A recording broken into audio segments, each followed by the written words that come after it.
किसान आंदोलन जो जारी है उसको लेकर सियासी वार पलटवार सदन के बाहर भी जारी है, क्योंकि 8 महीने से किसान राजधानी की सीमाओं पर बैठे हैं। अब हरियाणा के सीएम की ओर से बड़ी बात इस आंदोलन को लेकर और किसानों को लेकर कह दी गई है।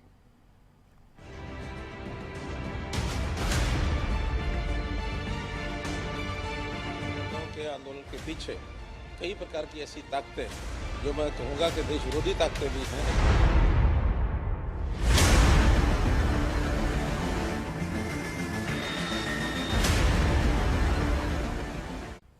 तो क्या विदेशी ताकत काम कर रही है आंदोलन के पीछे? ये सवाल सीएम के बयान के बाद उठ रहा है।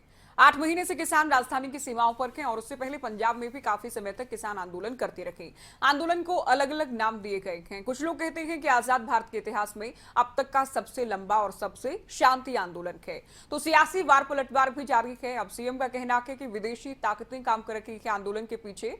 इन 8 महीनों के दौरान लेकिन प्रदर्शन का दौर जारी रहा, बयानबाजी का दौर भी जारी रहा। कोई किसान आंदोलन को राजनीतिक एजेंडा बताता है, तो कोई इस आंदोलन के पीछे विदेशी ताकतें होने की बात करता है।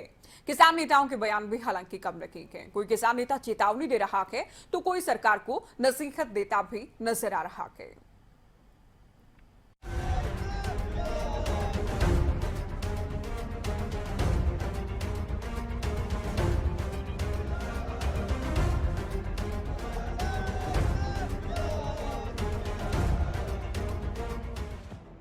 8 महीने पहले शुरू हुए किसान आंदोलन के समय पंजाब, हरियाणा, दिल्ली और साथ ही केंद्र सरकार सभी डिफेंस मोड में थे। किसान अग्रेसिव थे। सियासत की पिच से अलग राजनीतिक गलियारों में एक अलग समूह ने जो एंट्री मारी थी। बड़े बड़े सियासी चूल्हों को हिला देने वाली किसानों की हुंकार ने अच्छे अच्छे बोलने वालों के मुंह पर ताला जड़ दिया।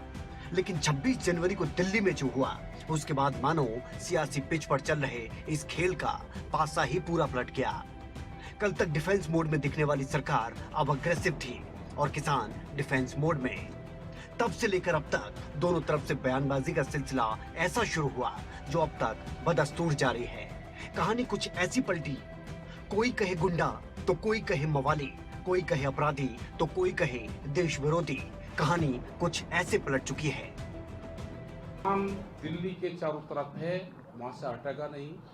और यहाँ के भी हम बता देना चाहते हैं, यहाँ की सरकार को भी, कि सरकार सही उससे काम करे। नहीं काम होगा, वो आंदोलन बन रहा है हमारा पूर्ण रूप से। लखनऊ को भी दिल्ली बनाया जाएगा। लखनऊ के भी चारों तरफ के रास्ते जैसे दिल्ली में सील हैं, ऐसे ही सील होंगे। उसकी भी तैयारी हम पूर्ण रूप से यहाँ पे करें। 26 जनवरी के बाद किसान आंदोलन की कहानी में कई बुरे अध्याय जुड़े।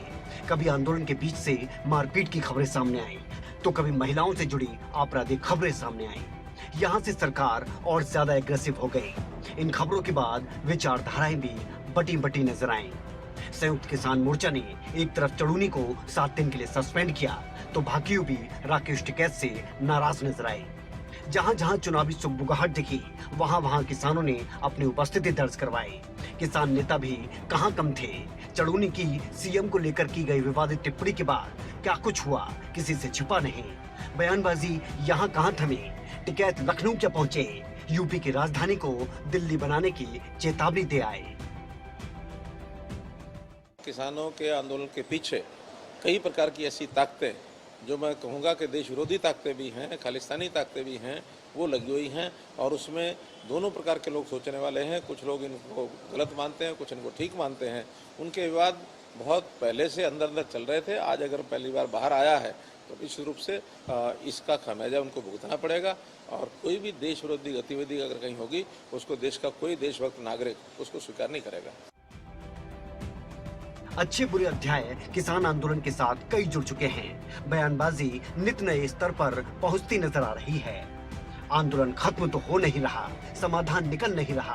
आंदोलन पर कभी आपराधिक घटनाओं का अड्डा तो कभी देश विरोधी होने का इल्जाम लगता है। सवाल यही है कि बयानबाजी के इस दौर से आखिर हासिल क्या होगा।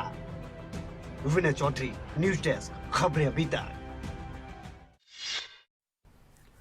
तो सीएम का बयान हमने आपको सुनाया और सीएम के बयान के चलते ही ये पूरी रिपोर्ट भी आपने देखी, लेकिन सीएम के बयान के अलावा भी कई नेताओं की ओर से भी, साथ ही किसान नेताओं की ओर से भी बड़े बयान किसान आंदोलन को लेकर दिए गए हैं। ग्राफिक्स के जरिए आपको कुछ एक बयान हम दिखाएंगे।